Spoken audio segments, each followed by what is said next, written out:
ఆయనకేంటంటే విశ్వాసం అని చెప్పని, విశ్వసనీయత అని, నేను మాట తప్పను, మడమ తిప్పను, నేను ప్రాణమిస్తాను, ఓ అవ్వ నీకు నేను మనవణ్ణి, ఓ తమ్ముడు నేను కన్నని, ఓ అక్క నీ తమ్ముణ్ణి అని ఇట్లా ప్రతి ఇంట్లో అంటే ఆయన పాదయాత్ర చేసిన తర్వాత కూడా బటన్ నొక్కుతున్నప్పుడల్లా చెప్పి అలా ప్రజలు అంటే నమ్మించి ప్రజల్ని మోసం చేయడమే కాకుండా ఇటు తోడబుట్టినటువంటి వాళ్ళు సొంత రక్తం పంచుకు పుట్టినటువంటి చెల్లిని అసలు ఆ రక్తం పంచి ఇచ్చినటువంటి తల్లిని ఇంతకంటే పేగునిచ్చిన తల్లి పేగు తెంచి ఇప్పుడు ఒక స్త్రీ లాగా మాకు తెలుసు 9 నెలలు ఒక బిడ్డని కడుపులో మొయ్యాలి ఆ తర్వాత కనాలేనంటే మా ప్రతి ఆడదానికి పునర్జన్మ అది అది ఎంతటి వారైనా సరే ఎటువంటి వారైనా వారి వ్యక్తిగతంగా మనం మాట్లాడుకోకపోయినప్పటికీ కూడా అంతటి ప్రేమని పంచుతుంది. మరీ కసాయి తల్లి అయితే తప్పితే సహజంగా అంత ప్రేమానురాగాలు పంచినటువంటి తల్లిని క్యారెక్టర్ అసాసినేషన్ చేయించేందంటే తన రక్తం పైన తనే దూషించుకోవడం అనేది సహజంగా మానవ లక్షణం కాదు.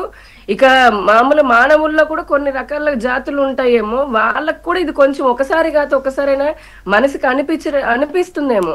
మనకు సామెతలు ఉంటుంది, పుత్రుడు కలగగానే కాదు అతను పుత్రోత్సవం ఎప్పుడు వస్తుంది మంచి సాధకుడు అయితేనో లేదంటే ఏదైనా ప్రయోజనం చేస్తేనో అనేసి. నాకు తెలిసి విజయమ్మ గారు ఇది అనుకుంటారేమో, ఇలా ఇటువంటి పుత్రుడు నాకే కాదు ప్రపంచంలో ఏ తల్లికి పుట్టకూడదని చెప్పని అనుకుంటున్నారేమో. ఎందుకంటే ఇవి మనం చెప్పడం కాదు, ఎన్నో పలు సందర్భాల్లో ఆ తల్లి భరించలేక ఆమె కూడా తల్లే మన రాజకీయాలను కాసేపు పక్కన పెడితే అసలు అంతలాగంత మనోవేదన చెంది ఉంటే ఖచ్చితంగా 1,00,000 సార్లని అనుకుని ఉంటారు ఆవిడ. ఇక షర్మిల గారి విషయానికి వస్తే ఆవిడ పైన కూడా క్యారెక్టర్ అసాసినేషన్ వేయిస్తూ ఇప్పుడు విజయసాయి రెడ్డి గారు లేకపోతే కనుక ఇంకా రాజకీయ నాయకులు వేరే రాజకీయాలు ఉన్నటువంటి వాళ్ళు అనుకోండి, సరే వాళ్ళు చెప్పారు ఒక రాజకీయ పార్టీలో ఉన్నప్పుడు దాని నుంచి బయటకు వచ్చినప్పుడు ఈ మాట అన్నారు ఆ మాట అన్నారు అని అనుకోవచ్చు. కానీ ఆ మాటల్ని నమ్మి తన నోటెంబడి చెప్తున్నటువంటి షర్మిల గారి మాటలు నమ్ముతూ ఉంటే అంటే వింటూ ఉంటేనే మనకి బాధను ఆశ్చర్యం, ఒక ఆడదాని సాటి ఆడదానిలాగా అలానే అనిపిస్తుంది. ఎందుకంటే సొంత అన్న దగ్గరుండి ఇలా స్క్రిప్ట్ ఇవ్వడం, ఇప్పుడు యూజువల్ పొలిటికల్ పార్టీలు ఇస్తారు కదా ఈ టాపిక్ పైన ప్రెస్ మీట్ పెట్టండి లేదంటే ఈ టాపిక్ పైన వాళ్ళు చేసిన అభివృద్ధి గురించో విమర్శలు చేయడానికైనా ఇస్తారు. కానీ నేను ఇంతవరకు ఎక్కడ చూడలేదండి సొంత తల్లి పైన చెల్లి పైన కూడా స్క్రిప్ట్ ఇచ్చి మరి బూతులు తిట్టిస్తూ తన సొంత రక్తాన్ని అవమానపరుచుకుంటూ దాన్ని ఆనందించేటటువంటి వ్యక్తిని నేనైతే చూడలేదు. ఎందుకంటే ఈ విషయం షర్మిల గారి మాటల్ని బేస్ చేసుకొని చెప్తున్నాను నేను. ఇంత అత్యంత దారుణంగా అటు ప్రజల్ని మోసం చేస్తూ ఇటు ఆస్తుల కోసం అని చెప్పని ఇటు కన్న తల్లిని తన కోసం పనిచేసినటువంటి చెల్లిని పోనీ పని వదిలేసేయండి ఆవిడ చెప్పారు మేనకోడల్ని మేనల్లుడిని కూడా ఆస్తులు కాజేయడానికని. ఎవరైనా సరే ఎన్ని కోట్లని ఏం బాముకుంటారు, పోయేటప్పుడు ఎవ్వరు ఏం కట్టుకొని పోరు కదా. గొడవలు జరుగుతుంటాయి ఇళ్లల్లో, ఆస్తుల తగాదాలు జరుగుతుంటాయి, పదవుల కోసం ఎన్నెన్నో జరుగుతుంటాయి. కానీ ఇలాగ ఆడదే అని చెప్పని కూడా చూడకుండా ఇంతలాగా దిగజారిపోయినటువంటి వ్యక్తిత్వము కలిగి ఉండడం అనేది నాకు తెలిసి ఇది అసలు ఎవరు కూడా హర్షించలేరు.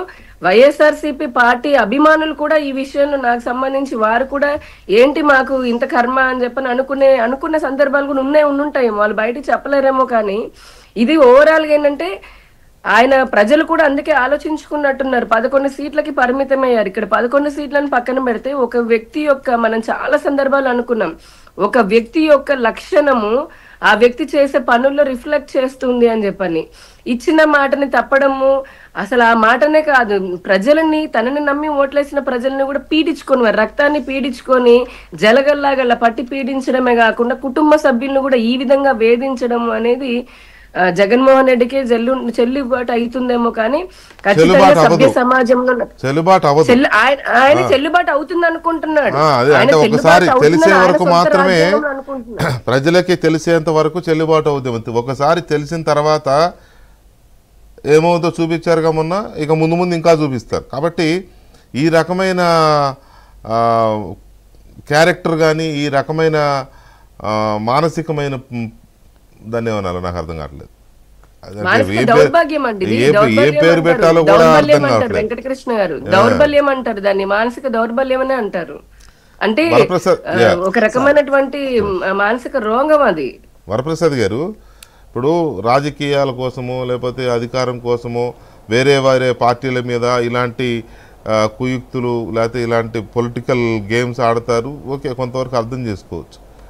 కానీ సొంత కుటుంబ సభ్యుల మీద, సొంత కుటుంబ సభ్యులు ఏంటండి